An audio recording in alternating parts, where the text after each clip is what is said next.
Estamos para nossa segunda apresentação. O professor Bernardo, que é professor de Língua e Literatura Grega da Universidade Federal do Paraná e também da UFMG. Possui graduação em Letras, bacharelado em Grego Antigo e em Português pela Faculdade de Letras da UFMG. É mestre em Filosofia pela Faculdade de Filosofia e Ciências Humanas da UFMG e doutor também em Filosofia também pela FAFIC UFMG. Atua principalmente nos seguintes temas: língua, literatura grega antiga, filosofia antiga e neoplatonismo.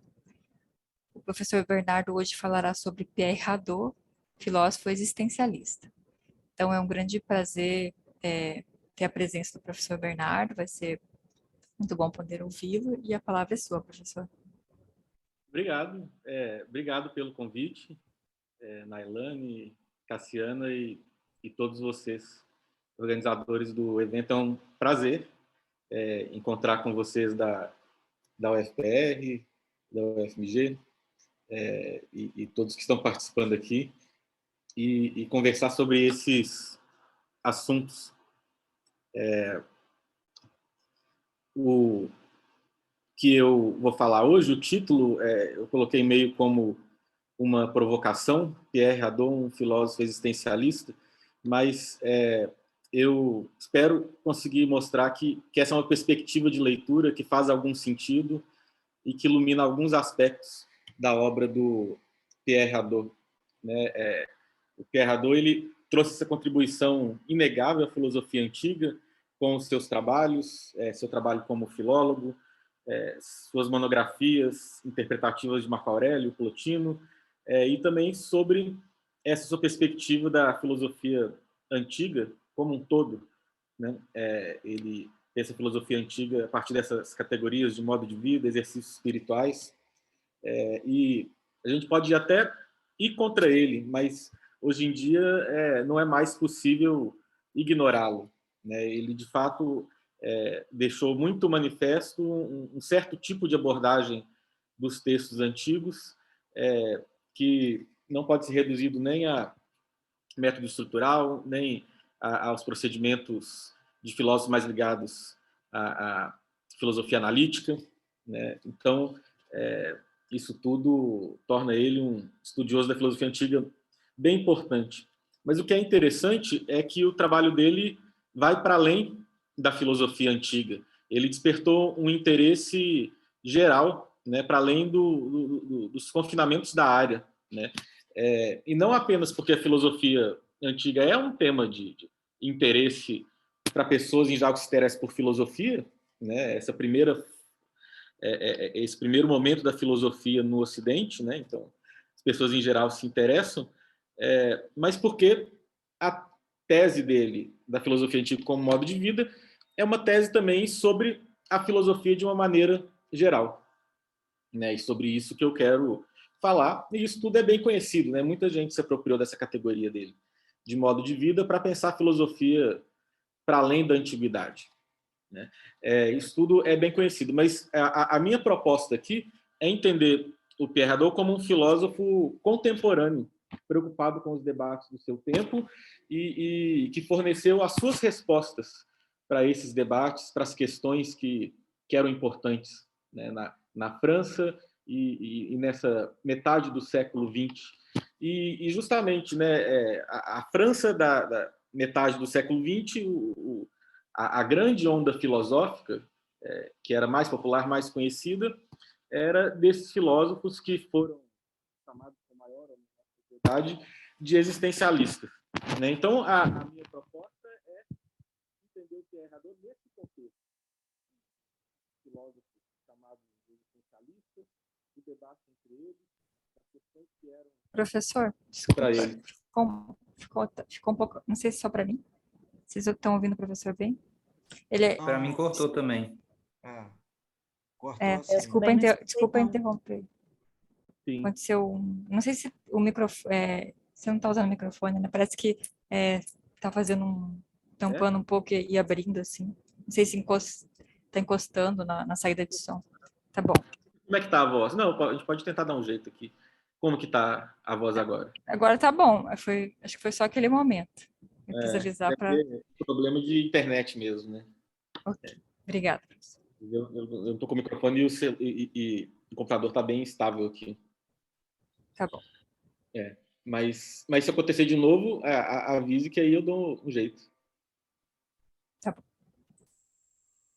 Então, minha proposta é entender o Pierre Hadot nesse contexto dos anos formativos do pensamento dele, né? Esse contexto na França, anos 40, 50, onde esses pensadores identificados como existencialistas estavam bastante em voga, né?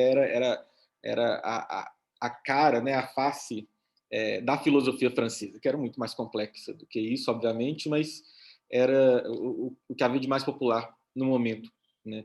Eu quero entender o Pierre Hadot assim, aqui, como um filósofo contemporâneo e, mais especificamente, como um filósofo existencialista, e eu posso até usar mais como o último dos filósofos existencialistas.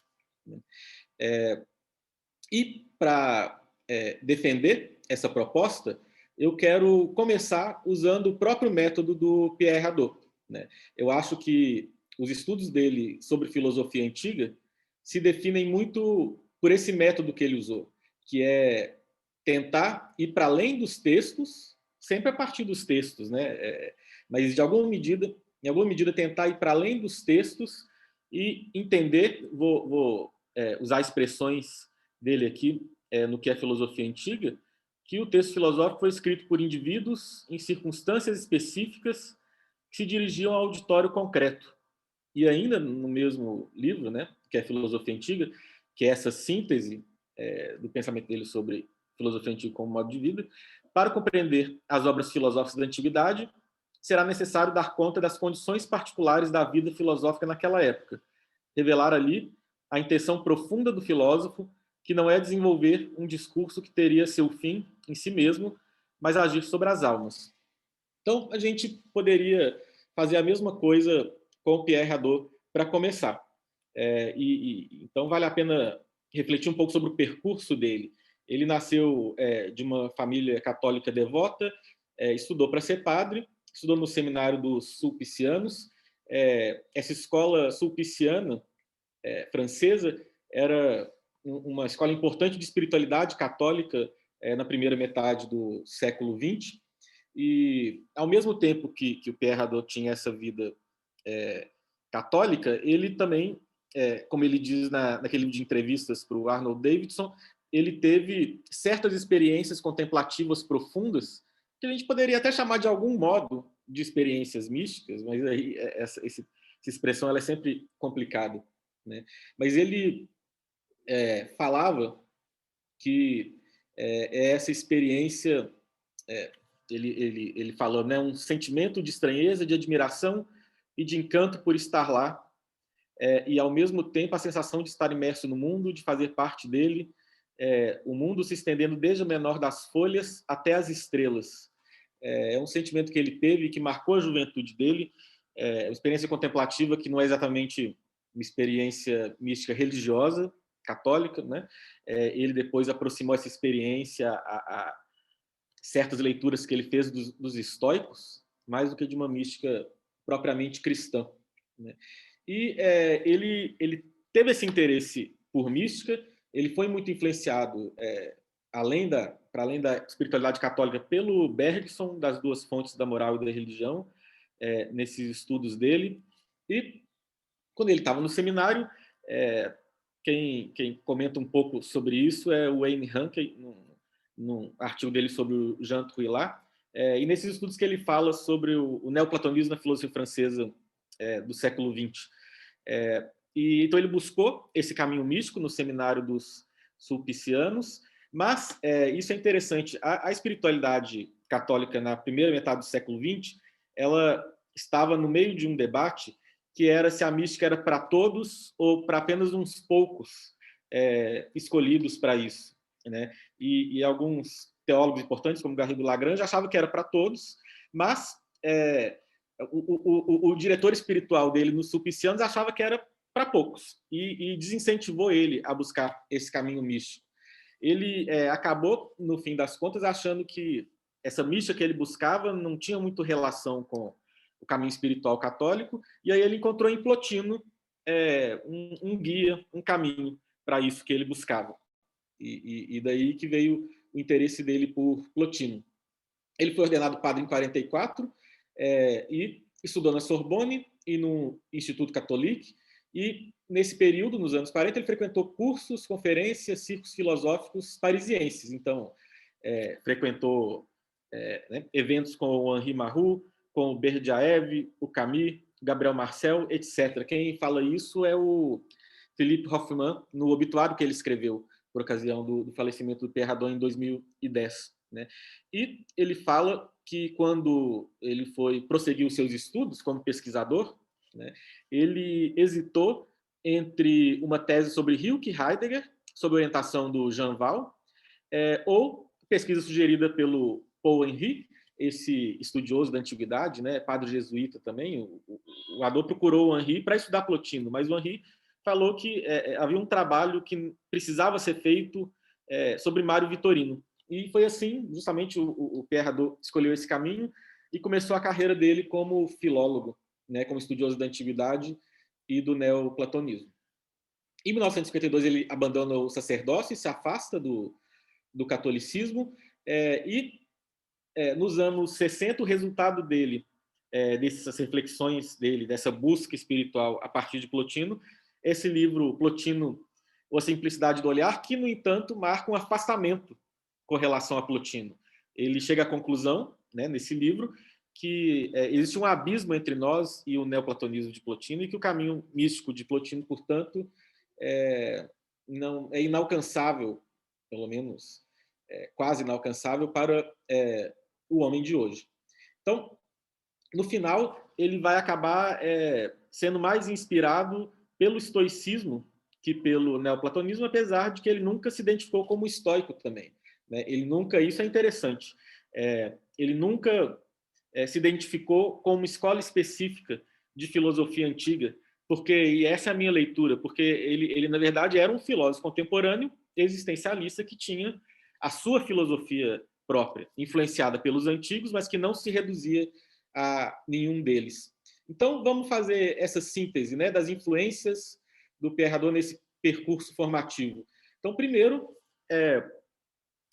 o catolicismo. Ele teve esse treinamento de seminário e foi padre. Né? E a gente vê claramente essa influência no trabalho dele, nessas noções de exercício espiritual, que ele pegou de Santo Inácio de Loyola.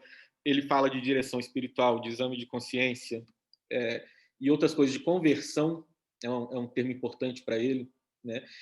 Depois, a mística neoplatônica. Então, isso está aí desde o começo da pesquisa dele, né? Se interessar por filósofos antigos como Plotino, não apenas pela teoria, pelos argumentos, pelas teses, né? Mas pelo caminho espiritual que esse filósofo aponta.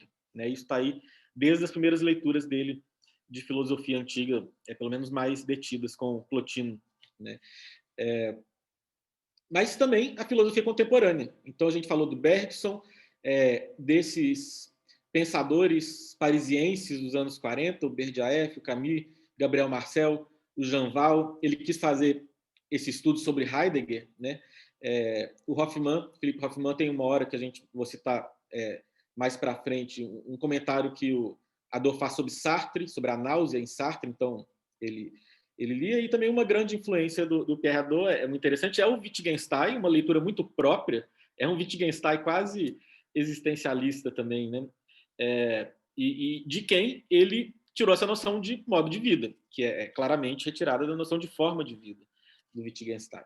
Né? Mas então, quando a gente vê essas influências, a gente vê que existe uma grande quantidade de filósofos que eram chamados de existencialistas, que o Pierre Hadot, de algum modo ou de outro, frequentou, por mais que isso não apareça, muitas vezes, tão claramente na sua obra. Né? Ou seja, nesse período de formação do Pierre Hadot, nos primeiros anos dele como pesquisador, o ambiente intelectual no qual ele estava inserido era marcadamente existencialista. Né? Se, por um lado, né, por exemplo, a influência católica aparece muito claramente nos termos que ele usa, né? Como eu falei, essa filosofia existencialista aparece, sobretudo, como num pano de fundo, como um pressuposto, como um conjunto de preocupações, de questões que ele vai buscar responder, de métodos de pensar a filosofia, né? Por isso que às vezes não é tão claro, se bem que quando eu fui fazer essa pesquisa mais detidamente, eu tive essa intuição e aí né, fui convidado aqui para participar do evento, fui ler os textos. Aí eu vou citar algumas coisas aqui, vocês vão ver como que o vocabulário existencialista, muitas vezes a gente não percebe, porque a gente está preocupado com outras coisas, mas ele está o tempo todo na cara, assim. É muito interessante. Inclusive, o grão de mostarda, né, a semente dessa minha fala, aconteceu na defesa do meu doutorado, quando o professor Marcelo Marques, ele estava comentando o meu primeiro capítulo e ele criticou que eu estava falando de opção existencial, quando estava falando de Plotino. E falou, isso aí é anacrônico, né? E eu, na hora, concordei. E agora que eu vi que, na verdade, eu tirei isso do Pierre Hadot mesmo, que estava usando justamente e intencionalmente, talvez mesmo, expressões existencialistas para falar da filosofia antiga, né? Então, mas, em primeiro lugar, também quero fazer isso brevemente. Se eu estou chamando ele de um filósofo existencialista, a gente tem que tentar definir minimamente o que é o existencialismo. E isso é complicado, né? Porque, primeiro que alguns pensadores que são bastante conhecidos como existencialistas, como Gabriel Marcel, chegaram a recusar o título. E é interessante, o Gabriel Marcel, ele inclusive preferia ser chamado de um socrático cristão, ou seja, ele está se ligando mais a Sócrates, né, entendendo, justamente, ele entendeu de algum modo que o que ele está fazendo é alguma coisa que Sócrates fazia, em alguma medida, né? Mas, só para a gente ter uma definição de trabalho na enciclopédia Stanford, né, de filosofia, eles falam que é um termo que foi adotado como autodescrição pelo Sartre, e depois foi usado para classificar filósofos e intelectuais, escritores franceses desse momento dele, né? Simone de Beauvoir, o Merleau-Ponty, o Camus. Depois esses outros mais distantes um pouco dele, como o Jaspers, o Heidegger, o Martin Buber, e também na França o Jean Val, o Gabriel Marcel, Ortega y Gasset, Miguel de Unamuno, etc., né? Então, é um título, é um nome que mais propriamente seria aplicado ao Sartre e depois foi sendo aplicado analogicamente para intelectuais, escritores e filósofos que faziam alguma coisa mais ou menos parecida com o que ele fazia, né? E então não existe uma definição, né, unívoca possível, mas existem tendências e preocupações recorrentes, né? Então, naquele livro que é um resumo bem breve sobre o existencialismo do Paul Fouquier, ele elenca alguns desses elementos, dessas preocupações recorrentes, né? Então ele fala que é uma filosofia do concreto, que busca se voltar ao autêntico e ao real. É uma filosofia da existência, e essa palavra existência é uma palavra importante, que tem um significado preciso em alguns desses autores, né? Que é uma vida humana refletida e conscientemente assumida. O Fouquier fala, para existir, precisamos escolher o que seremos, né? E também fala que devemos optar incessantemente por aquele em que nos queremos nos converter. Eu acho interessante essa palavra conversão aqui, né? Depois eu vou falar sobre ela.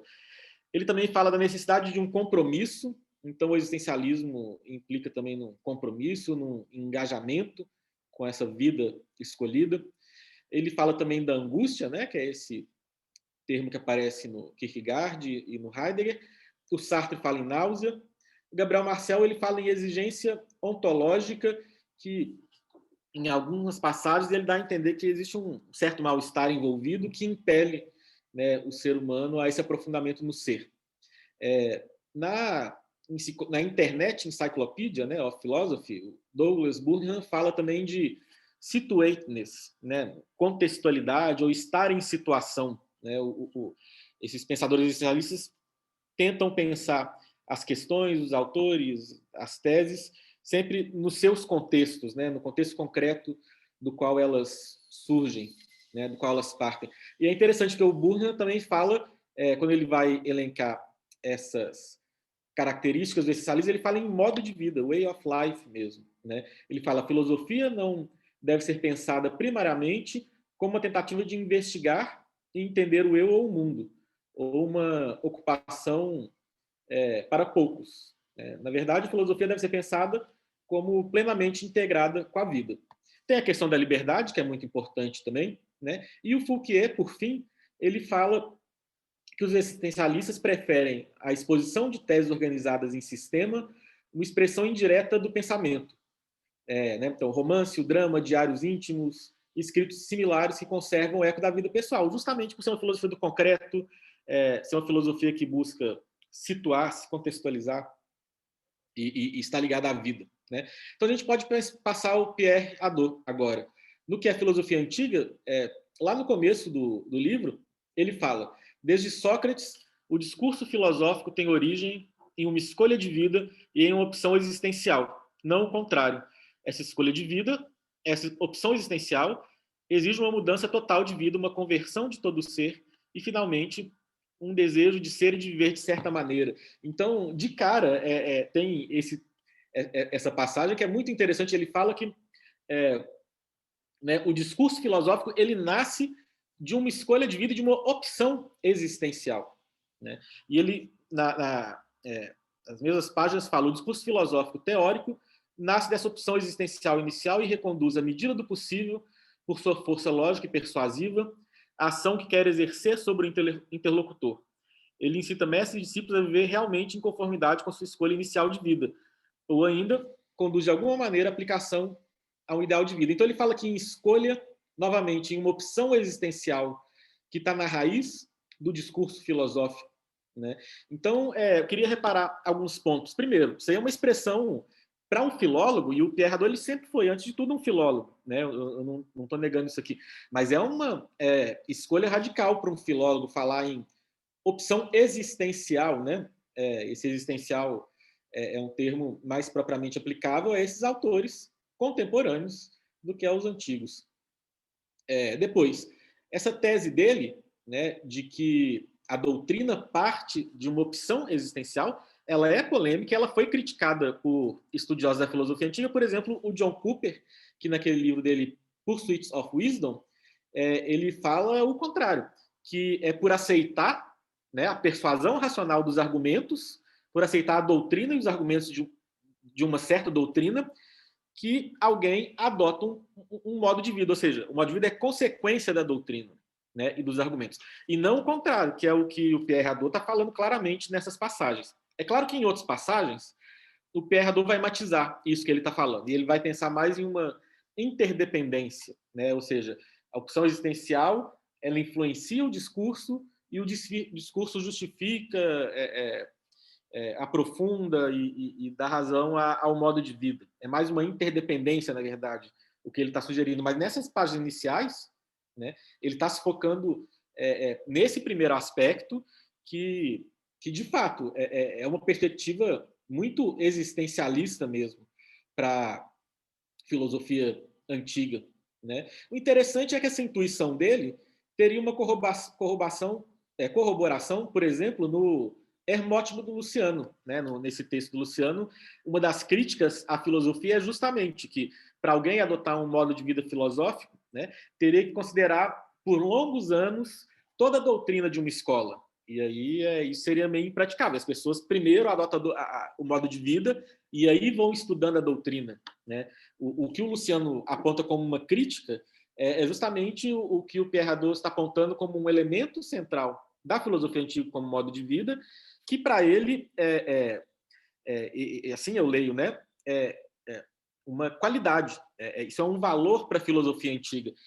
E por que isso é um valor? Né? Porque nesse contexto da época dele, isso é a filosofia que está mais em voga. É isso que os existencialistas pensam, né? Dessa decisão radical que vai estar na origem da filosofia. Mas é interessante também não apenas a palavra existencial, mas a palavra opção. Né? Ou seja, toda essa reflexão sobre liberdade, sobre comprometimento dos existencialistas, ela está repercutindo nesse termo opção aqui, da expressão opção existencial. né? E aí, quando ele fala em opção, para o Pierre Hadot é importante também essa noção de conversão, né? E a gente viu como o Paul Fouquier ele usa essa palavra também em algum momento, né? O Pierre Hadot, de fato, ele está se apropriando de uma noção importante para o cristianismo, né? E ele, nos textos que ele fala, ele tem 2 artigos que ele vai falar, que são especialmente, né, voltados para essa questão da conversão. Ele vai considerar elas como um filólogo também, né? Vai considerar os termos gregos epistrofé e metanoia, são os termos que a gente traduz por conversão, mas existe uma perspectiva existencialista quando ele fala nesses termos. Então, ele fala que, né, então, nesse artigo dele, para uma enciclopédia, né, que chama Conversion, ele fala que o fenômeno da conversão reflete a ambiguidade irredutível da realidade humana, testemunha a liberdade do ser humano, então a conversão como um ato de liberdade, né? É uma perspectiva muito existencialista, capaz de transformar o ser humano e reinterpretar o seu passado e o seu futuro, né? Isso aí parece um texto de um existencialista mesmo.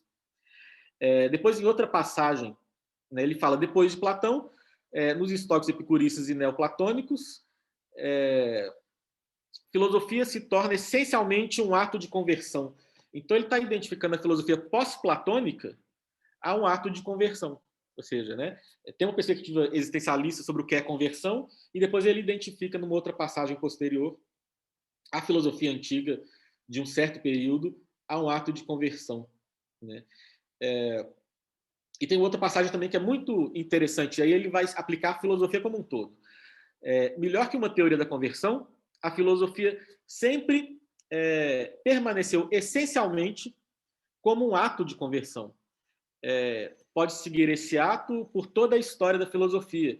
Por exemplo, reconhecendo ele no Cogito Cartesiano, no Amor Intellectualis de Spinoza, na intuição da duração bergsoniana. Em todos esses disfarces, a conversão filosófica é uma quebra com o cotidiano, com o familiar, né, com a atitude natural do senso comum. E é um retorno, é interessante, é um retorno ao original, ao originário, ao autêntico, à interioridade, ao essencial, né? Ele fala a mesma coisa, aparece na filosofia contemporânea, especialmente na redução fenomenológica, proposta, por exemplo, pelo Husserl, Heidegger e Merleau-Ponty, cada um de sua maneira. E de qualquer modo que a conversão filosófica seja apresentada, ela é um acesso à liberdade interior, a uma nova percepção do mundo, a uma existência autêntica. Ou seja, ele está pensando na conversão, né, que para ele é importante, para a filosofia antiga, em termos claramente existencialistas aqui, e estendendo ela para a filosofia como um todo. Então, a partir dessas considerações, a gente já pode entender como Pierre Hadot é um filósofo existencialista. Primeiro, nas passagens que eu citei do que é filosofia antiga, ele está falando de filosofia antiga, né? Então, uma tese sobre filosofia antiga, ele está lendo a filosofia antiga com olhos de um existencialista, né? Essa filosofia que foi tão influente no período de formação dele. Ele está fazendo isso. Mas ele não está fazendo apenas isso, né? E ao ler com os olhos de um existencialista, tal como o analítico lê filosofia antiga com os olhos do analítico, descobre certas coisas nos textos, o Pierre Hadot, como existencialista, encontrou outras, né? Assim, esses modos variados de leitura são interessantes porque eles tornam manifestos coisas que poderiam passar desapercebidas na leitura dos textos antigos, né? Mas ele não está fazendo só isso, né? Quando ele fala da filosofia antiga, ele está defendendo uma tese sobre a filosofia em geral, né? Em que sentido? Ele está falando que, né, filosofia como um modo de vida, né, ela é uma forma possível de filosofia que de fato foi praticada. Então, ele está falando sobre uma das possibilidades da filosofia. Possibilidade que foi realizada na antiguidade, mas, portanto, pode ser realizada em outros momentos, que é o que ele defende que aconteceu, aliás, né? No que é filosofia antiga, ele fala estudando a filosofia, estudando as filosofias que se pode ter uma ideia da filosofia. Por outro lado, não é apenas uma possibilidade ao lado de outras da filosofia, né? Filosofia antiga é a primeira forma da filosofia, né? ele mesmo fala também no que é filosofia antiga. Estudar a filosofia antiga é apropriar-se do fenômeno em sua origem, né? E na mesma passagem ele fala, para compreender as coisas, é preciso aprendê-las em seu nascimento. Então, quando a gente entende a filosofia como um modo de vida, e a gente entende que essa é uma das formas iniciais da filosofia, ou até mesmo a forma inicial da filosofia, como ele de algum modo vai defender, quando ele pensa que Sócrates é propriamente o primeiro filósofo, né? Ele tem essa tese no que é filosofia antiga. Então, filosofia antiga como modo de vida, ela é um modo particularmente importante de se fazer filosofia, né? Mas ainda mais do que isso, ele está defendendo uma tese geral sobre o que é a linguagem filosófica, né? Tese essa de inspiração wittgensteiniana, tudo bem que é a interpretação dele de Wittgenstein, mas ele se inspirou no Wittgenstein, né? A respeito dos jogos de linguagem, seja da linguagem em geral e do discurso filosófico em particular. O que é filosofia antiga, ele vai falar. Filosofia e discurso filosófico são incomensuráveis e inseparáveis. Isso é importante. Incomensuráveis porque, para ele, a filosofia vai para além do discurso filosófico, né? Existem experiências indizíveis. Ele foi atraído pela filosofia do Wittgenstein por causa dessa ideia de limites da linguagem, do que não se pode falar, mas também porque a filosofia é prática para ele, né? Então ela é incomensurável com o discurso. No entanto, é inseparável também, né? Ele acha que, justamente, o discurso filosófico nasce do modo de vida filosófico e o modo de vida filosófico se forma, se aprofunda, se constitui por meio do discurso filosófico, né? Então, discurso e vida são inseparáveis na filosofia. Ele fala isso no que é filosofia antiga, né? E é interessante porque quando ele fala isso, né, que o discurso se justifica pela opção existencial, ele está sugerindo, ele não está falando isso claramente, mas é só a gente dar 2 passos além dele, ou 1 passo além dele só, que a gente começa a entender que existe que a filosofia, então, não vai ser um fenômeno, uma atividade puramente racional, né? Existe uma opção existencial que não necessariamente é plenamente justificada por teses e argumentos no início. Existe um salto aí, né? Ou seja, uma tese que ele não verbaliza, porque se ele verbalizasse ia dar muito problema, e eu, de fato, não sei se dá para pensar isso na filosofia antiga, mas que seria uma tese muito bem aceita entre os filósofos existencialistas dessa época, do período de formação dele, né? Agora, ele está falando sobre filosofia antiga, nessas passagens que eu citei. Mas no livro dele sobre Wittgenstein, ele vai falar sobre isso aplicando ideias semelhantes, um pouco mais matizadas, a toda a filosofia. E nesse livro ele mesmo fala que quando ele leu Wittgenstein, ele encontrou a solução que ele buscava sobre por que os textos dos filósofos se contradizem, né? Porque tem essas inconsistências internas dos textos filosóficos da antiguidade. Ele falou, por causa dos jogos de linguagem, né? E aí ele fala, nesse livro, Wittgenstein nos dizia que era necessário romper radicalmente com a ideia de que a linguagem funciona sempre apenas de um modo, e sempre com o mesmo objetivo, que seria traduzir pensamentos. É preciso também romper com a ideia de que a linguagem filosófica funcionaria de maneira uniforme. O filósofo está sempre em um certo jogo da linguagem, isto é, em uma certa atitude, em uma certa forma de vida, e é impossível dar um sentido às teses dos filósofos sem situá-las no seu jogo de linguagem. Os antigos percebiam bem mais do que nós o sentido dessas diferenças nos jogos de linguagem, né? Então, ou seja, para ele os antigos estavam mais cientes disso, mas isso é uma tese válida para o discurso filosófico como um todo. E aí, por exemplo, a gente lê Gabriel Marcel, a gente vê que ele está pensando não nesses termos, não em jogos de linguagem, mas ele está pensando coisas muito próximas, né? Só para exemplo de um filósofo chamado de existencialista, né? E aqui no que é filosofia antiga, né? Na antiguidade é a escolha que o filósofo faz de um modo de vida que condiciona e determina as tendências fundamentais de seu discurso filosófico. E acredito firmemente que isso é verdadeiro para toda a filosofia. Então essa citação que eu fiz aqui, ela está lá no final do livro. Depois que ele escreve o livro todo, no último capítulo, que ele fala, isso que eu estou falando da filosofia antiga, eu acredito firmemente que é válido para a filosofia como um todo. Depois eu vou falar sobre essa estratégia argumentativa dele, né? E ele continua, e é muito interessante. Agora ele está fazendo filosofia, sobre a filosofia mesmo, né? E não só sobre a filosofia antiga. Não quero dizer que a filosofia seja determinada por uma escolha cega e arbitrária, mas que há um primado da razão prática sobre a razão teórica. Reflexão filosófica é motivada e dirigida pelo que interessa à razão, como dizia Kant, isto é, pela escolha de um modo de vida. Diria Complotino, é o desejo que gera o pensamento. Então, tem uma tese sobre a linguagem filosófica aqui, né? Mas eu vou mais além ainda. Ele não está também defendendo uma tese apenas a respeito da filosofia antiga, nem da filosofia em geral, mas da própria existência humana, né? E, novamente, o modo de vida filosófico é um modo de vida humano, um modo de vida humano específico, que envolve o discurso filosófico, etc., né? Então, é uma das possibilidades da existência humana, né? É um projeto de vida que pode ser conscientemente escolhido por um ser humano, né?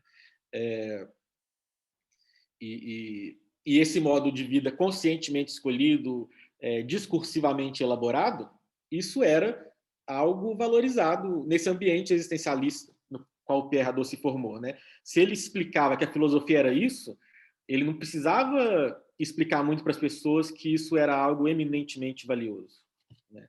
Isso estava, de algum modo, implícito. Mas que o que ele está falando é uma tese sobre a existência humana também é enunciado claramente no final do que é filosofia antiga. E ele fala, vista dessa maneira, a prática da filosofia ultrapassa as oposições das filosofias particulares. Ela é essencialmente um esforço para tomar consciência de nós mesmos, né? Tomarmos consciência de nós mesmos, de nosso ser no mundo, de nosso ser com o outro.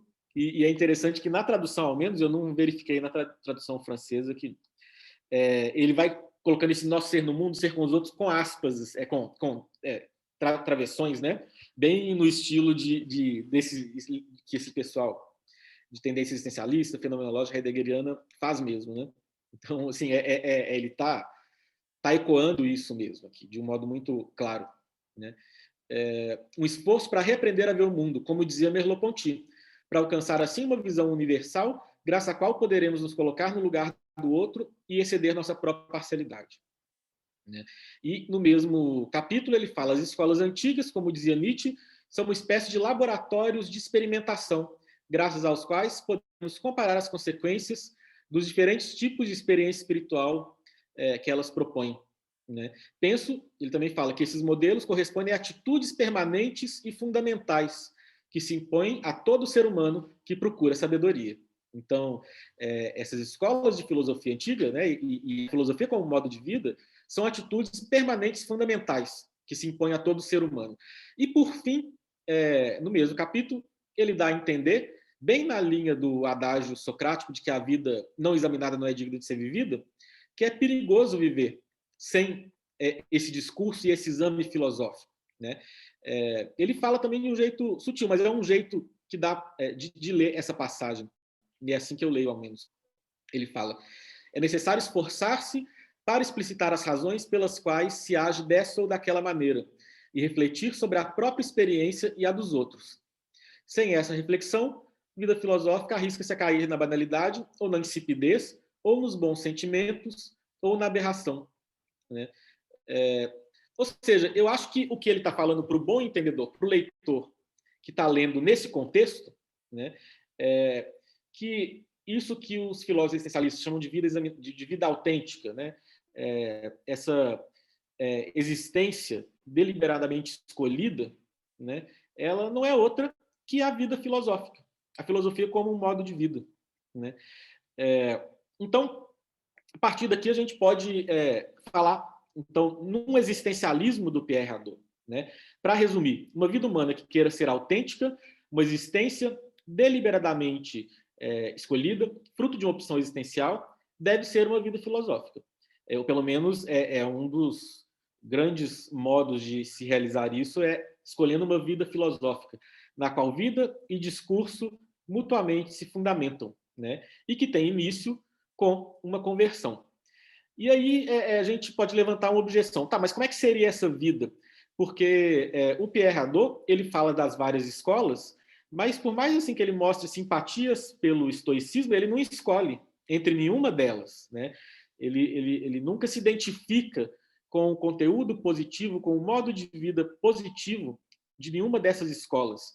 Então a gente poderia falar, né, talvez que o Pierre Hadot ele apresenta no máximo uma metafilosofia, um meta-existencialismo, mas eu não acho que seja assim, né? Em primeiro lugar, por sua própria natureza, o existencialismo ele não define demais essa vida autêntica, essa vida que será escolhida, né? Porque a liberdade humana implica justamente se considerar as várias possibilidades. Então, faz parte do existencialismo trazer princípios do que seria essa vida autêntica, né? Do que seria essa vida filosófica, mas não defini-la demais. Então, isso não é um ponto fraco do existencialismo do Pierre Hadot, mas é um elemento comum aos vários existencialismos, né? Pelo menos uma boa parte deles.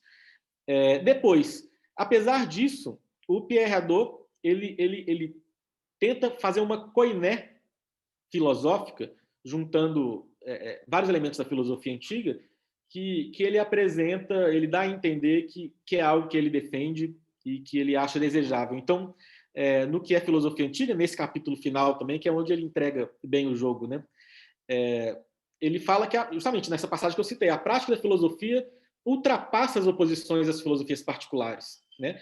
E no mesmo capítulo ele fala a prática da filosofia era relativamente independente do discurso filosófico. O mesmo exercício espiritual pode ser justificado por discursos filosóficos diferentes que chegam tarde para descrever e justificar experiências cuja densidade existencial nos escapa, por razões diversas e opostas. Estoicos e epicuristas convidaram seus discípulos a viver na consciência da iminência da morte, e é interessante, a gente não pode deixar de lembrar do ser para a morte aqui, do Heidegger, né? Do viver no momento presente, de captar o mistério e o esplendor da existência, alcançar a serenidade e se elevar a uma perspectiva cósmica, né? Então, esse pode ser entendido como o conteúdo propulsivo do existencialismo do Pierre Hadot, né? Tendências, princípios, pontos aos quais esse modo de vida refletido busca chegar, né? Pontos de orientação. Então, e aí é interessante porque o John Cooper ele critica o Pierre Hadot falando que o ideal seria falar não em modo de vida na filosofia antiga, mas em modos de vida, porque cada escola tem o seu. E o Pierre Hadot ele fala em modo de vida, né? Apesar dele, claro que ele nota, né, no trabalho dele que tem as diferenças, mas ele gosta de falar em modo de vida porque ele está querendo pensar numa koiné filosófica que ele quer adotar para ele, que ele quer adotar como modo de vida dele. A gente sabe por testemunhos, por exemplo, o próprio obituário do Philippe Hoffmann, que de alguma maneira ele viveu, ele tentou viver e tentou buscar. Ele mesmo fala, né, no próprio texto lá que ele discute com Foucault, que ele tentou seguir por esse caminho mesmo, né? Era uma teoria que foi o caminho espiritual que ele acabou seguindo, né? Ele que tinha essa inquietação espiritual, mística, desde o início, que se realizou mais ou menos dessa forma, né?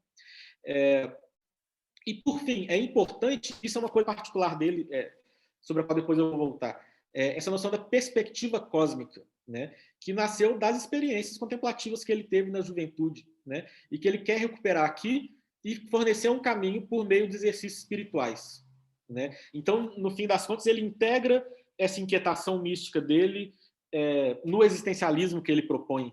Então, é um existencialismo que tem aí um elemento contemplativo, e a gente poderia até falar, se a gente usar a palavra no sentido muito lato, né, místico, né, no seu fim. E o existencialismo ele sempre busca o concreto, né? No Pierre Hadot, essa concretude da sua proposta filosófica se encarna no que ele falou sobre a figura de Sócrates, né? Tanto no que é filosofia antiga, como no próprio elogio de Sócrates, né? E o Sócrates que ele constrói, ele pega dos autores antigos, mas também de Kierkegaard e de outros, né? E ele fala, né? O mérito de Sócrates, no elogio de Sócrates, é ter sido um pensador enraizado na existência, não um filósofo especulativo, que esquece o que é existir. Para Kierkegaard, Sócrates foi o primeiro indivíduo, né? E no que é filosofia antiga, por sua individualidade poderosa, a individualidade poderosa de Sócrates desperta a consciência a individualidade de seus interlocutores, cada um ao seu modo. A alegria de Nícias, ele fala da reticência de Alcebíades, né? E ele fala, é muito interessante, o não saber de Sócrates conduz não a conceitos, mas a valores, né? O seu saber não é uma série de proposições ou uma teoria abstrata, mas a certeza de uma escolha, de uma decisão, de uma iniciativa. O saber não é um saber tout court, mas um saber que é necessário escolher, um saber viver, né? E ele continua no que é filosofia antiga. Pode-se dizer, em outra passagem, até certo ponto que o que interessa a Sócrates não é definir o que pode ser o conteúdo teórico e objetivo da moralidade. Interessante, é um Sócrates existencialista que não define um conteúdo da moralidade. É necessário saber é necessário saber o que se quer real e concretamente fazer, né? E o que se considera justo e bom, né? É necessário saber, ou seja, ele não define o que é a moralidade, mas ele define que deve se buscar saber o que é o justo e o bom, né? E aí isso resumido no adágio, né? Uma vida não examinada não é digna de ser vivida. E por fim, sendo Sócrates, né, um indivíduo e um átopos, mesmo assim, ele é um homem que participa plenamente da vida da cidade. O cuidado de si não se opõe ao cuidado da cidade, mas é indissolúvel a ele. Então, existe esse aspecto comunitário no existencialismo do Pierre Hadot, e ele mostra isso aqui na figura de Sócrates, né? E por fim, última citação. Sócrates está ao mesmo tempo fora do mundo e no mundo, transcendendo os homens e as coisas por sua exigência moral e pelo empenho que ela implica, misturando-se aos homens e às coisas, porque somente no cotidiano pode compreender a verdadeira filosofia.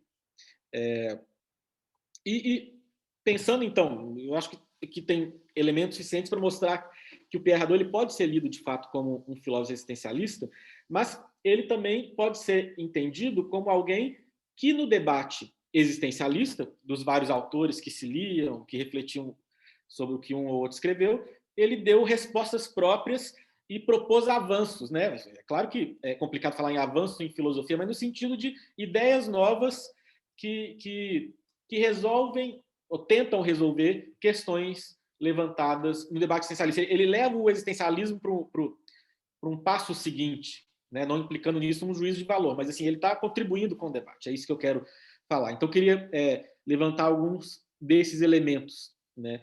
Primeiro, e aí não é um juízo de valor, só assim, como é que ele está num debate e ele está fazendo opções, tá? Ele tem, o Philippe Hoffmann, né, ele cita essa passagem de um texto do Pierre Hadot, que ele contrapõe, eu acho que é no livro de entrevistas mesmo, ele comenta e critica a ideia de náusea de Sartre, né? Então, ele está se colocando no debate existencialista. Ele fala, na entrevista com o Davidson, né? Sempre pensei que a náusea era um sentimento próprio à psicologia de Sartre. Nós também poderíamos falar de encantamento e não de náusea diante da existência. Então, nessa coisa, né, desses fenômenos de afeto diante do ser, né, do estímulo, Heidegger falou em angústia, baseado no Kierkegaard, o Sartre fala em náusea, o Pierre Hadot ele está falando aqui em encantamento diante da existência, né? O que aproxima ele aí de um Gabriel Marcel, né?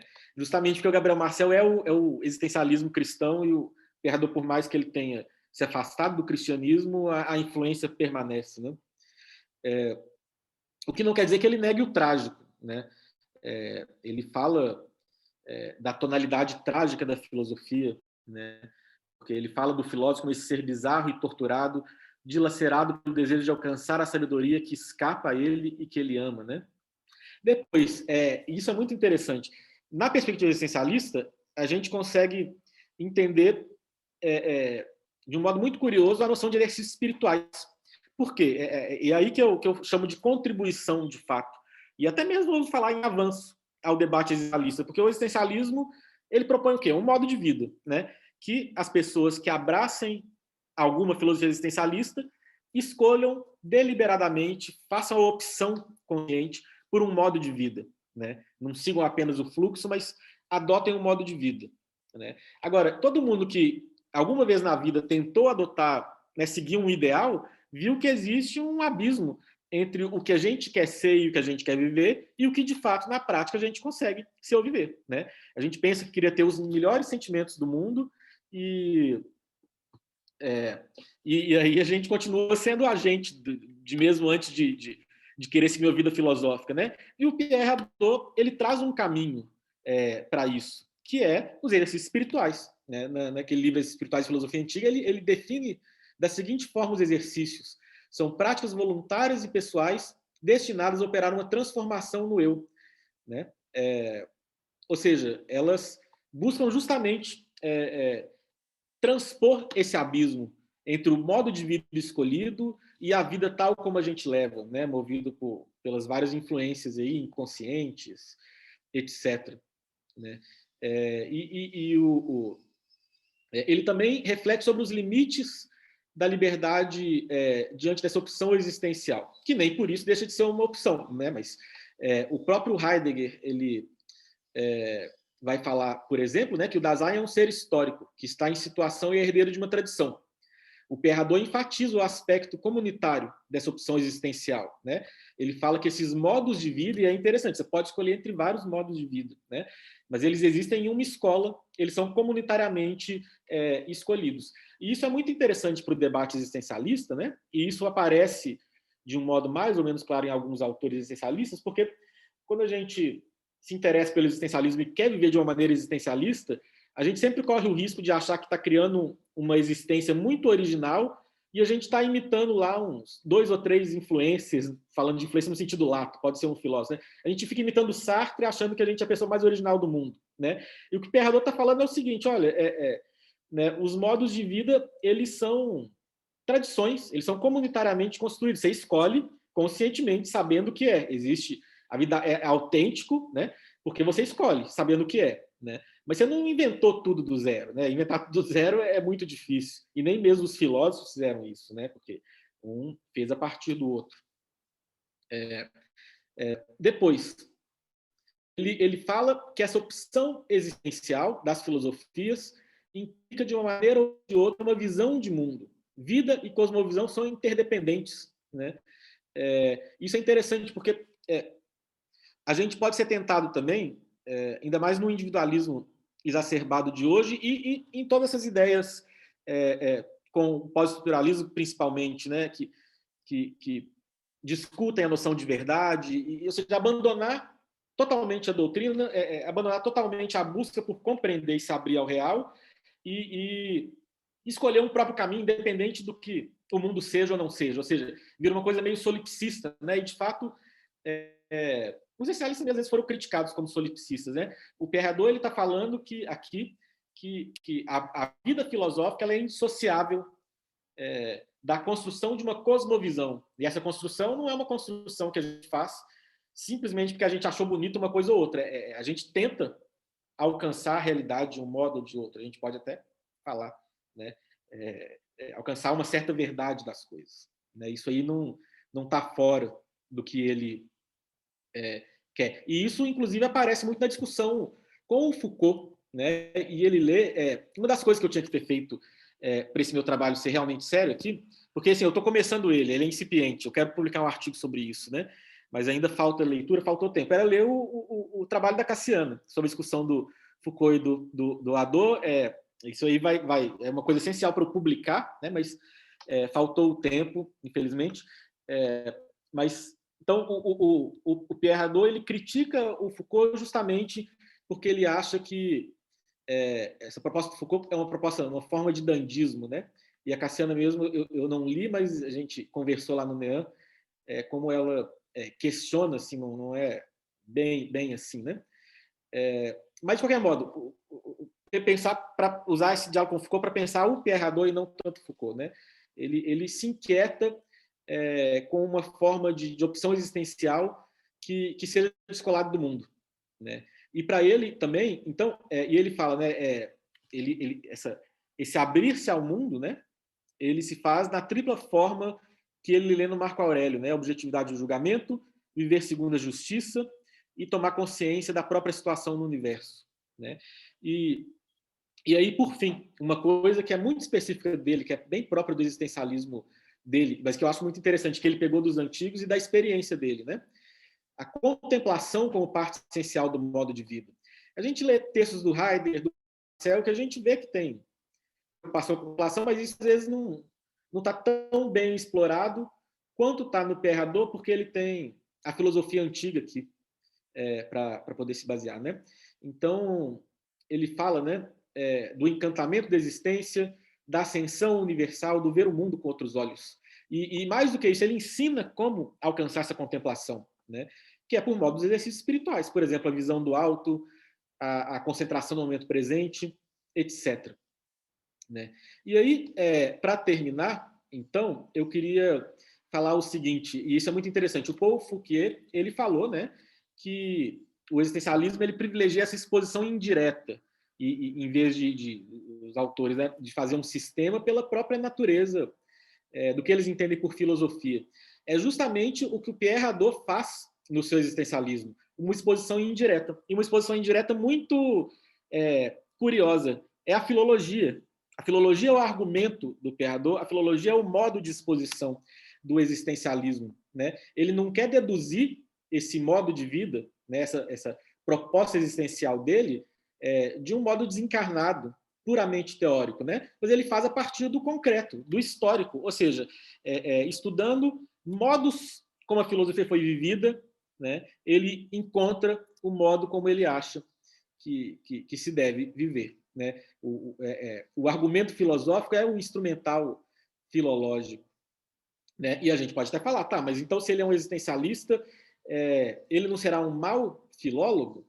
E, de fato, né, vários autores sublinharam que ele é impreciso muitas vezes, mas eu não acho que ele seja um mau filólogo. Ele sabe ser um bom filólogo quando ele quer. Né? Eu acho que ele faz essa aproximação ao existencialismo com o existencialismo de propósito. Depois eu vou falar um pouco mais sobre esse de propósito, mas eu acho que é consciente e ele sabe ser um bom filólogo, não é uma coisa inconsciente essa aproximação, né? E eu acho que, na verdade, então tudo bem, é impreciso, tem que ser complementado por outros trabalhos, foi o que eu mesmo quis fazer com relação a Plotino no meu mestrado e doutorado, né?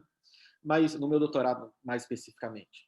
Né? Mas, por outro lado, como eu falei, essa perspectiva existencialista na leitura dos filósofos antigos é perigosa, né? Mas ele está naquela zona de risco onde grandes ganhos podem ser obtidos, porque ele, de fato, conseguiu trazer à luz aspectos que passavam muitas vezes apercebidos, não por todo mundo, né? Mas ele, de fato, trouxe à tona esses aspectos, a gente pode falar, né, existenciais da filosofia antiga. É mais ou menos o que ele fez com a noção de exercícios espirituais. E isso ele defendeu, né? Ele falou, olha, estou usando mesmo a expressão inaciana aqui, mas o que eu quero falar é que Santo Inácio usa exercícios espirituais porque ele é herdeiro de uma tradição que remonta à filosofia antiga. Ele poderia falar a mesma coisa aqui, né? Os existencialistas falam de opção existencial porque eles são herdeiros de uma tradição que está desde o início da filosofia. E isso é interessante. Né? Como eu falei, o próprio Gabriel Marcel indica algo nesse sentido quando ele se considera um socrático. Né? Então, para concluir, o argumento filosófico do Pierre Hadot é a filologia. É a filologia que mostra a possibilidade de um outro modo de se entender, de se fazer, de se viver a filosofia. Né? E é a filologia que expõe esse modo em toda a sua concretude. Isso aqui, essa conclusão sobre a filologia como método, argumento filosófico, é particularmente cara a mim, que estou nesse limiar também, né? de professor de grego, de classicista e de interessado na filosofia de um modo geral. Né? Ele a partir... Então, e é isso que ele faz. Que a filosofia antiga pode ser entendido como o livro existencialista do Pierre Hadot, no qual ele desenvolve um longo argumento filológico que só no fim se revela ser uma proposta filosófica em toda a sua amplitude do termo. Né? No último capítulo, ele primeiro, né, mostra que a filosofia antiga era um modo de vida, depois ele fala que a filosofia como um todo é um modo de vida, e depois ele fala que o modo de vida filosófico é um modo de vida humano e dá a entender que ele é particularmente desejável, né? Que é um modo de realização humana.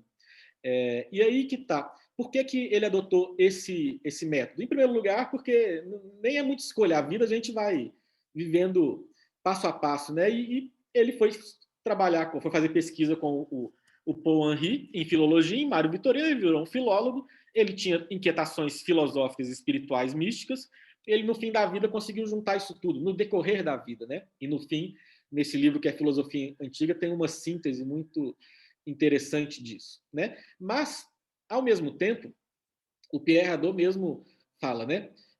O conteúdo de um texto escrito, que é a filosofia antiga, é parcialmente determinado pela necessidade de se adaptar às capacidades espirituais dos destinatários, né? Ele sempre fala assim, um texto filosófico antigo, ele é escrito tendo em vista os seus destinatários, né?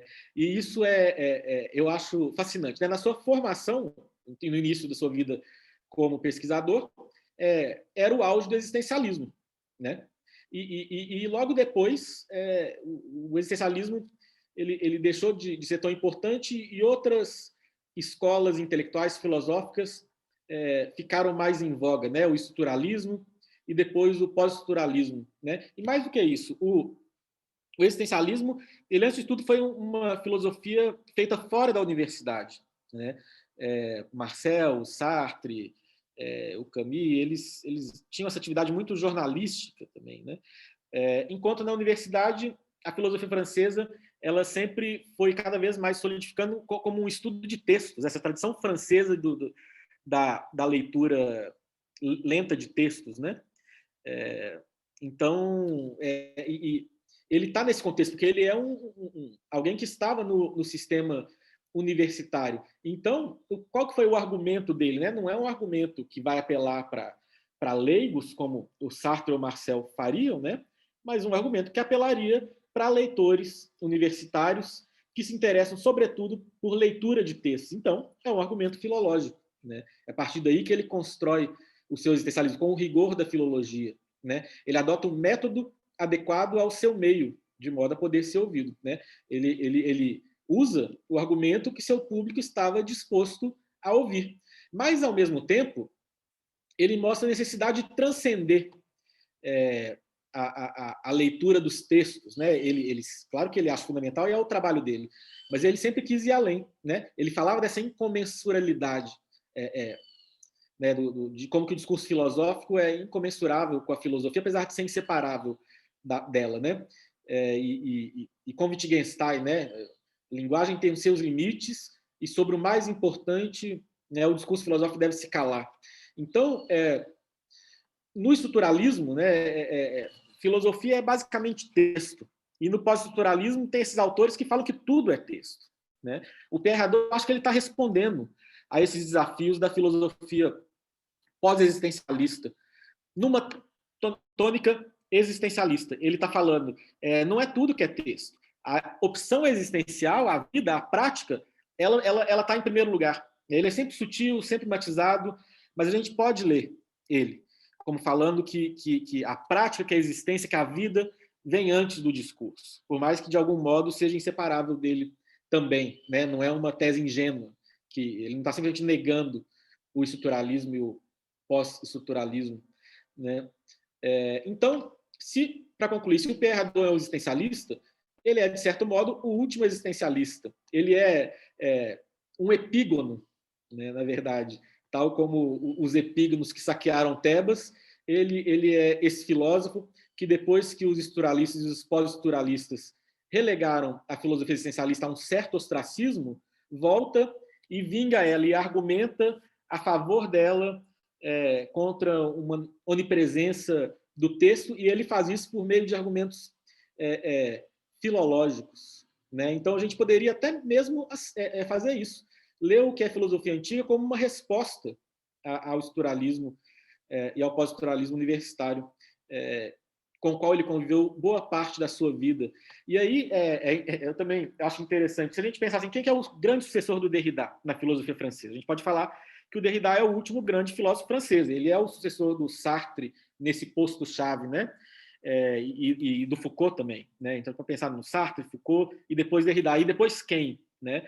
A gente pode apontar alguns autores, mas com certeza um dos concorrentes seria o Pierre Hadot. Ele é muito influente, né? É um dos autores franceses mais comentados.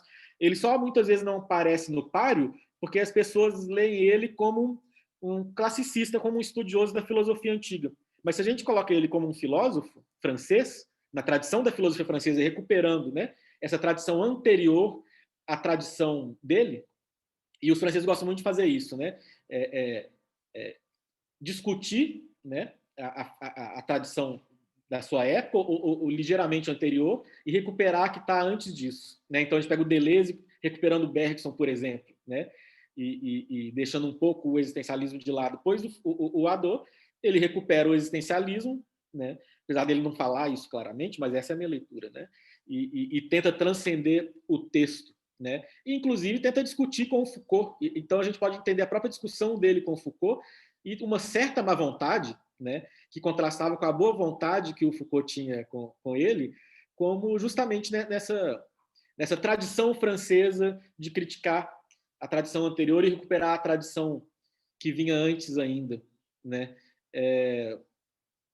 Então, e aí a gente pode pensar, né, se o Pierre Hadot é um filósofo existencialista e se ele pode concorrer aí no cargo de sucessor do Derrida, né, a gente não pode falar que, no fim das contas, por enquanto, na tradição da filosofia francesa, nas querelas com o pós-estruturalismo, o existencialismo não triunfou, afinal? E é isso, pessoal. Eu termino com essa provocação e às vezes que eu queria falar. E obrigado. Obrigada, professor Bernardo. Muito interessante. Muito legal. Então, nós vamos organizar, acho, como nós estávamos fazendo, uma rodada de perguntas e depois a resposta. Tem uns comentários aqui no chat, eu vou ler inicialmente, né, que o pessoal foi comentando. O primeiro deles foi da prof. Priscila, né, ela avisou que ia sair, mas ela vai retornar, mas eu vou ler o comentário dela. Ela disse o seguinte: não vejo como uma interpretação existencialista da filosofia antiga, mas como uma leitura das motivações para conduzir aquela filosofia. Aí o Rafael disse, eu não sei se eu leio, Rafael, você vai querer falar? Bom, eu vou ler o que ele escreveu. A íresis como a escolha de uma escolha filosófica, já aparece em Políbio, depois em Cícero, Luciano e outros autores da segunda sofística. Aleph comentou: Hadot toma o termo exercícios espirituais de Santo Inácio, ou é Santo Inácio que se apropria desses termos dos antigos? Ele perguntou isso, né? E a Priscila disse o seguinte: Bernardo. Esse aí foi quando ela avisou que ela ia sair, então ela vai retornar. Vamos ver o que mais. Será que eu comento separadamente, Nailane, ou eu comento tudo junto? Como vocês preferirem. Não sei, a gente tem feito essa rodada aí. Se você achar que fica melhor cada um, você pode, melhor para se organizar, ou quiser anotar, eu acho que, não sei, o que você acha, Cássia? Eu acho que o professor Bernardo pode comentar já, e lembrando ali também que a professora Priscila falou que adorou também a tua exposição, né? E que o Pierre Hadot está na lista dela agora de leitura. Então, fique à vontade, professor. Tem uma pergunta do professor Pedro Ipiranga também, logo na sequência, no chat, e depois o Rafael levantou a mão. Então, fique à vontade para responder. Tá, então, a Priscila falou que é uma motivação. Eu acho uma motivação, sim, mas porque ela falou que às 4, né, depois eu... Caiu? Ou vocês estão me ouvindo? Então, né? Estamos ouvindo. Depois eu tentei mostrar que mais do que só uma perspectiva de leitura, né, foi o que eu fiz na segunda metade da minha fala. É uma filosofia existencialista mesmo, assim, é um jeito que dá para ler. Né? O Rafael falou da Heiresis, muito legal, pois é. Então, nessa Heiresis a gente pode justificar filologicamente a opção, né, que o Pierre Hadot tanto fala. Depois, exercícios espirituais, ele toma do Santo Inácio, o Santo Inácio que apropria do termo dos antigos. O Pierre Hadot, ele faz toda lá uma argumentação para falar que que expressões próximas a essa já estão na antiguidade, mas são expressões próximas, não é ela especificamente, não. Ele pegou do Santo Inácio mesmo. E aí ele mostra como é que tem coisa muito próxima na filosofia antiga. Pelo menos é assim que eu me lembro daqui, mas até onde eu me lembro é isso. Se eu estiver errado, alguém me corrija. Que maravilha de exposição. Obrigado, Priscila. Obrigado mesmo. O Pierre Hadot é muito interessante. O Pedro, né? Vocês querem ler? Nai, você está muda, mas eu posso ler aqui a pergunta do professor Pedro. O professor Pedro pergunta o seguinte: Bernardo, se pensamos no modo que o corpo está atrelado à prática ascética dos monges, falar de exercícios espirituais não seria redutor para os variados tipos de ascesis na antiguidade? Como Pierre Hadot enfrentou esse tipo de questão? Ele comenta isso em um texto dele, né? Ele fala vários jeitos que ele tentou, as várias expressões que ele tentou, e aí ele optou por espirituais. Ela não é perfeita mesmo, não, né? Inclusive, ele fala, essa noção não implica em nenhuma teoria do que é espiritual, para ser vago, né? Mas eu acho que ele optou por ser uma expressão consagrada na tradição de espiritualidade católica. Ele está querendo falar que existe uma continuidade. Eu acho que esse foi o argumento decisivo. Mas ele mesmo reconhece que não é perfeito, não. Né? Ok. Bom, aí tem um pessoal elogiando, agradecendo. A professora Inara avisou que teve que sair, mas vai retornar. E eu acho que a gente pode passar para quem está aí na fila de espera para fazer as questões, né? Acho que o primeiro que levantou a mão foi o Rafael. Sim. Vou só abrir aqui, mas pode falar. Obrigado, Bernardo, pela apresentação. Obrigado. Muito instigante, de fato. Eu vou tentar fazer um comentário rápido, embora houvesse muito mais o que comentar. Achei, de fato, instigante. Você menciona numa dada passagem da sua leitura uma referência que o Hadot faz ao Nietzsche, né? Dizendo lá dos antigos como um laboratório de pensamento e ação, e eu acho que isso, de fato, é uma forma muito produtiva que o Nietzsche encarou os antigos, e isso nunca tinha me ocorrido antes, mas é por isso que eu vou te perguntar. Qual é a presença do Nietzsche no Hadot, você acha? A meu ver, há algumas semelhanças, né, na situação filológico-filosófica dos dois, na academia, né, num lugar, na verdade, meio limiar aí entre as exigências acadêmicas e o dever filosófico, por assim dizer, e esse trato entre antigos e modernos, tentando pensar, então, questões modernas a partir de um estudo muito detido, às vezes, de fato, muito cuidadoso da antiguidade, dando a ver questões muito novas, né? Assim, questões que como você mostrou aí bem para o Hadot, a meu ver, vem de um choque entre um presente e um passado, propondo perspectivas diferentes para o futuro. E eu coloco essa pergunta muito pensando na sua provocação final, porque se a gente for pensar em filosofia contemporânea, assim, francesa, talvez um dos grandes nomes que reivindicam Nietzsche seja justamente o Foucault, né? E aí, enfim, eu fiquei me perguntando até que ponto talvez esse debate tenha como um ponto de inflexão ali uma certa leitura do Nietzsche, ou filólogo ou filósofo. Mas obrigado, achei legal. Muito, muito, muito boas considerações mesmo. Muito interessante. De fato, agora que você falou, o modo dos dois de construir a própria filosofia tem muitas analogias e similaridades, um background comum, né? Usar o argumento filológico para avançar uma posição filosófica, fantástico mesmo. Tem isso mesmo, né? O Pierre Hadot, ele cita o Nietzsche de um modo simpático em várias passagens. O Nietzsche e o Kierkegaard, né, às vezes aparecem juntos assim, e que justamente são esses autores considerados precursores do existencialismo, né? E é isso, acho que corrobora ainda mais esse tipo de leitura que eu estou propondo aqui. Mas eu nunca vi, não é que não exista, porque eu não li tudo do Pierre Hadot e também não estou com tudo fresco na memória.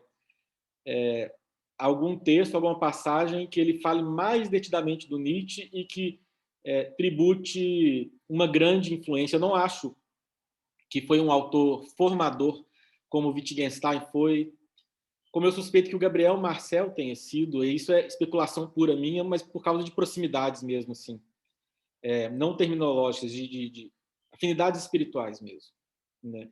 Então, o Nietzsche aparece aí, mas eu não vejo, eu não me lembro de nenhum texto que mostre ele como influência determinante, não.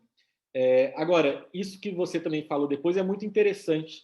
A gente pode ler no debate, se a gente lê, então, um debate, o Pierre Hadot como existencialista, no debate, no texto dele contra o Foucault, né, a gente pode ler, nessa crítica que ele faz ao Foucault, uma crítica a um certo existencialismo do tipo nietzschiano, que seria o que o Foucault pretendia, de algum modo, construir, né? E ele está falando, não, eu estou buscando aí uma razão universal, uma abertura para o real e não um tipo de transfiguração dos valores no estilo nietzschiano. E aí, então, ele se aproximaria mais do existencialismo a lá Gabriel Marcel mesmo, né? Tenta se abrir para o ser, né? Para o que é mesmo, assim. Mas é interessante, dá muito o que pensar mesmo. Beleza, obrigado, valeu. Professor Teodoro também tem uma questão. Oi. Obrigado, Bernardo. Eu imaginei alguma coisa dessa exposição, pelo que eu conheço do Hadot, mas toda essa primeira parte da formação dele, eu não conhecia bem, então, sobretudo essa relação com o que poderia ser definido como uma espécie de existencialismo católico, né? O Gabriel Marcel, enfim, a formação para padre. Mas é também curioso o modo como eu acho que os católicos podem, né, ou puderam, de algum modo, constituir ou a teologia também, uma espécie de base mesmo para os grandes filósofos existencialistas. Eu acho que na biografia de Heidegger há algo dessa ordem também. Do Sartre, propriamente, acho que não. Enfim, centros, né? Um centro não francês, mas belga, né? De língua francesa, de estudo da fenomenologia e do existencialismo. Estou falando no centro universitário, como Louvain, né? Tem uma base católica também, né? Então, acho que esse diálogo ele existe nessa tradição e, de algum modo, me parece, né? Até natural, né? Curiosamente, né? Mas uma coisa que eu lembrei aqui, e que, curiosamente, é um livro que, digamos, que é um estudo você não citou, você deve conhecer bem, do Hadot, não sobre um autor antigo, mas é um estudo sobre um autor moderno, mas não contemporâneo propriamente, e que me parece até, no seu título, ter um mote existencialista, né? É o livro sobre Goethe, né? O Não Se Esqueça de Viver, onde, curiosamente, ele tem uma parte dedicada a Nietzsche, sim. Então, isso aí, né, me chamou a atenção. Eu, quando li esse livro, eu posso dizer, é um testemunho, não é? talvez por uma situação particular um pouco estranha, mas fiquei muito tocado pela beleza do livro, também por uma certa erudição, né? Germânica, eu não sabia, né? Do Adorno. Né? Agora, exatamente, né? Como questão, não uma observação, ou, enfim, também poderia ser uma questão. Eu, assim, muito elementarmente, porque sei também, né, basicamente, de alguma diferença entre, né, digamos, os dois grandes representantes do existencialismo, menos Camus, né, mas mais Heidegger e Sartre, de alguma diferença, né, no modo, ainda que haja semelhanças, né, de formulação do que seria uma filosofia da existência. Eu acho, inclusive, né, Heidegger ele não vai usar propriamente um termo como o existencialismo. Eu acho que aí o conceito realmente fundamental é o Dasein, né? A questão seria como traduzir o Dasein, né? É um termo meio polissêmico em alemão e que tem toda uma tradição. Isso não é uma invenção de Heidegger. Ele se apropria e vai utilizar. Mas aqui, eu acho que uma boa questão para uma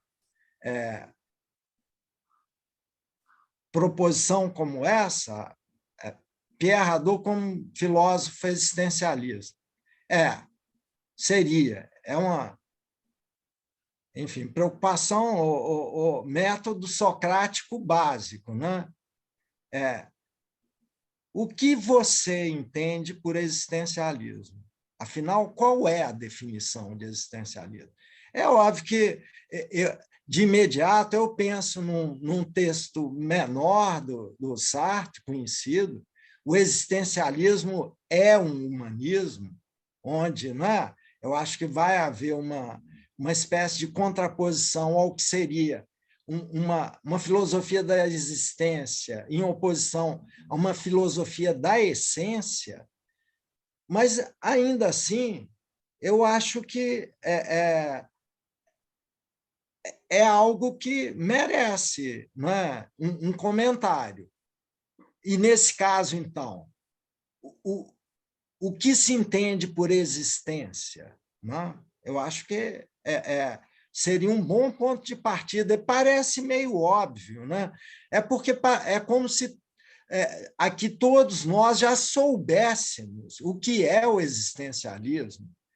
De repente, eu me perguntei, será que eu sei mesmo o que é o existencialismo?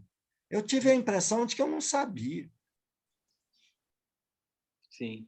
Então, essa seria a minha questão, de fato, né?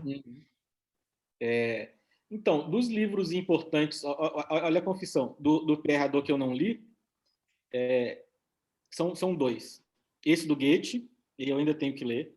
Então, de fato, e eu sabia que ele era importante, como eu falei, eu pretendo escrever um artigo sobre isso, eu tenho que ler o livro da Cassiana e o livro sobre Goethe, isso aí, antes de escrever.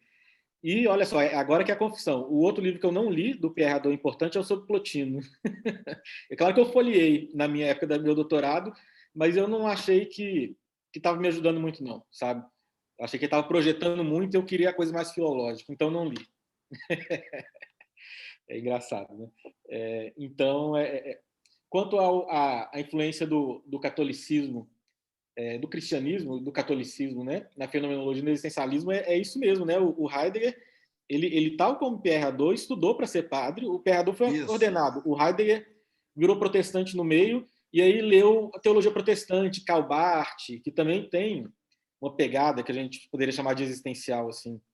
E depois foi para a fenomenologia e secularizou, né? E a gente pode, de fato, ler na filosofia do Heidegger, em alguma medida, como uma tentativa de imanentizar, de secularizar ideias e preocupações da teologia cristã católica e protestante, e isso é um dos atrativos do Heidegger, é isso que faz o Heidegger um filósofo tão popular.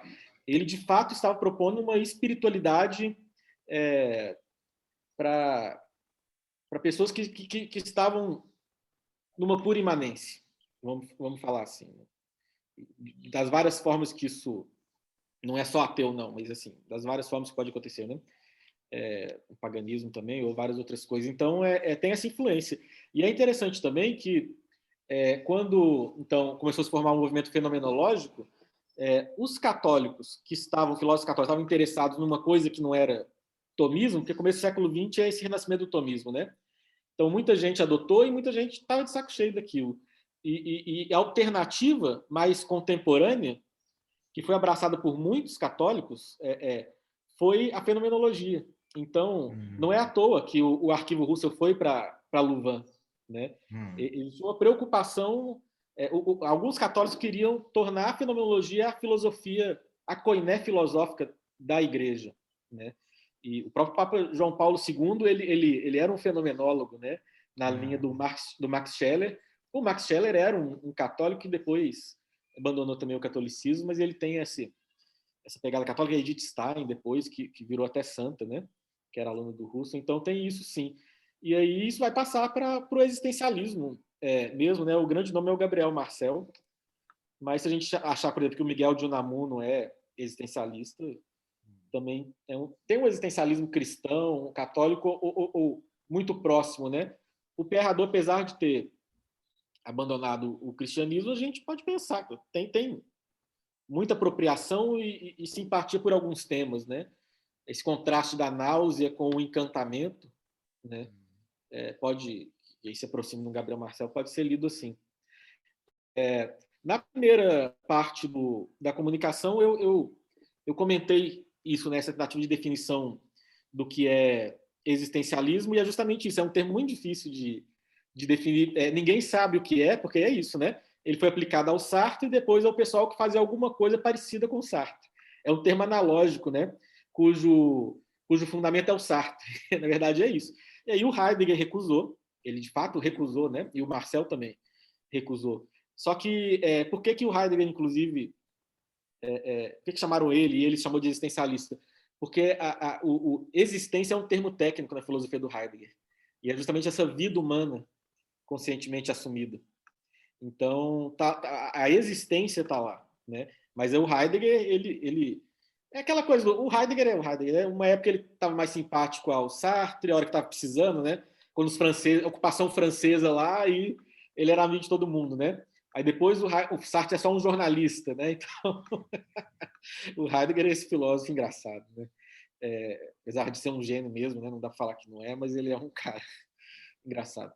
Mas então ele recusou mesmo, né? Mas assim, pensando analogicamente, porque de fato a filosofia do Heidegger pós-ser e tempo, ele quer se distanciar dessa coisa existencial do próprio ser e tempo, né? Mas muito do que o Sartre está falando inegavelmente, a base são leituras e reinterpretações do que está no... A base é aquilo ali. A gente poderia falar, eu acho, que o existencialismo é um conjunto de notas de pé de página no Heidegger. Apesar de que o Gabriel Marcel é engraçado, como às vezes uma coisa que aparece no Marcel está lá no Heidegger, mas ele fala que não tem nada a ver com Heidegger, não. Assim. Então, ele chegou por outro caminho, pode ser também, porque tem uma discussão comum, autores comuns lá, né? Que às vezes a gente nem tanto mais como o Dilthey, né? De onde o Sartre pegou essa coisa de preocupação com a vida, né? E eu mesmo li o Dilthey, mas é curioso para ver. O Ortega y Gasset, que é muito heideggeriano, ele pegou muito do Dilthey, por exemplo, também. Tem muita coisa que não é Heidegger lá. Então, então, assim, analogicamente, dá para chamar esses todos de existencialistas, apesar de que a Auré recusaria o termo, certamente. E o próprio Pierre Hadot talvez recusasse. mas pensando analogicamente, e aí como é que eu defino existencialismo, então? Analogicamente, mas também como um conjunto de preocupações, né? Com o concreto, com uma vida conscientemente escolhida, né? Essa coisa da opção, de estar situado, um gosto por uma exposição indireta do pensamento, coisas desse tipo, né? Um conjunto de preocupações. É assim que eu definiria. E é propositadamente vago, porque não tem como não ser. Ok. Obrigado, viu? Ó, só um detalhe, enfim, né?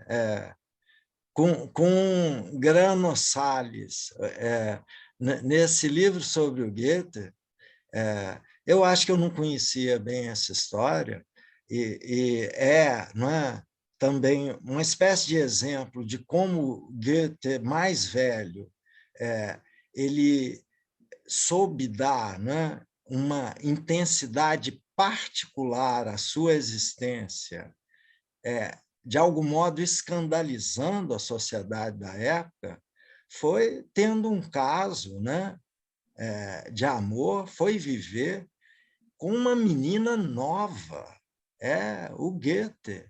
Então, isso aí, fala assim, poxa, mas e o Pierre Hadot, hein? Achando graça nesse negócio, esse Hadot está surpreendente. Brincadeira, viu?